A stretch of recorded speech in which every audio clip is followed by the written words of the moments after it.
Probably should have done this before the first video, but that I posted on YouTube. But um, give a little bit about myself. I'm 46, be 47 here in a few months. Married, 3 kids, 17, 14, and 11, a boy and 2 girls. Let's see, I was born in Las Vegas, Nevada. Grew up in Vegas, so that was pretty cool, a little different. Was in the Army for 8 years, and then got out, was a local law enforcement officer, and then was a federal law enforcement officer. And then recently I gave up the gun and badge after 25 plus years, and started doing training coordination for state, local, and tribal agencies that are underserved with training. I just want to make sure that now I give back to as much of my community as I can, because I don't want to see situations happen because people aren't trained. So that's what I do now. On top of that, let's see, I can say that most of my problems started when I was a kid. Come from a divorced household. My parents divorced when I was 4. Lived with my dad. My dad was a drunk. He also had a gambling addiction, and living in Vegas, that's pretty hard. And I took a lot of the brunt of that a lot of the time. My mother and I didn't have much of a relationship. She's pretty cold. And then my stepfather was interesting, for the best way to describe it, when I was growing up. A little rough, but I dealt with it.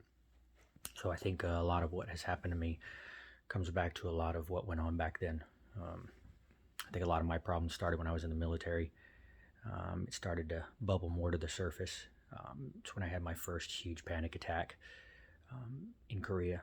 It left me unable to walk, freaked out, and it started a downward spiral over a year and a half, where I took every test possible to check my heart, my blood pressure, everything else, only to find out that it was probably psychosomatic, as they called it. And so they sent me to a psychiatrist. Dealt with that, and of course in the Army, the best thing that they do is they just give you pills for something. So they gave me Zoloft and Xanax. When they found out I was taking the Xanax for the panic attacks because I was carrying a gun, they made me stop doing that, so I took the Zoloft. I did that till I got out. When I got out, I didn't want to do that anymore. I didn't like the way it made me feel. I didn't like any of that stuff, so I just stopped cold turkey. Probably not the best idea, but I spent the next few years just pushing myself through stuff. If I had a problem, I would lean on whoever was around, or talk to my wife and get me through it. Unfortunately, though, it caused a lot of the brunt of what happened to fall back on her and on them. Not them as much as her. I started to build up walls. I started to build up barriers. I started to become, as my family had called me for many years, a robot. No feeling, no emotion, no showing anything, because I was a man. And as a man, you can't show emotion. You can't say you're hurt. You can't say you're broken. You have responsibilities. You have things to do. If you say anything like that, you're weak. And I was an alpha. Always been an alpha. So I suffered. I suffered in silence. I suffered very badly. But I never gave any signs, I guess.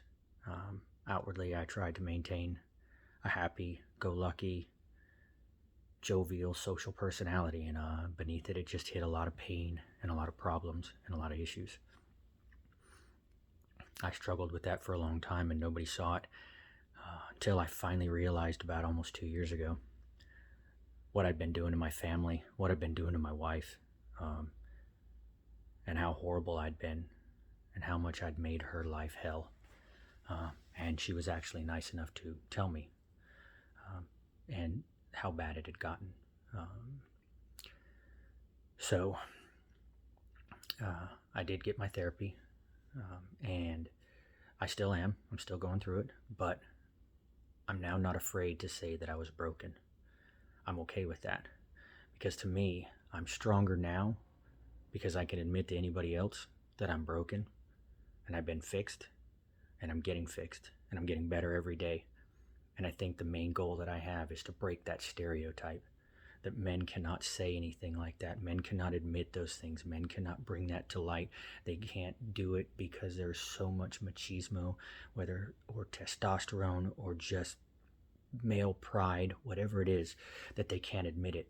And what they do is they just put themselves in a downward spiral that ends in either suicide or drinking problems or divorces or any multitude of things because we refuse to accept the fact that we can break too and we need to get fixed.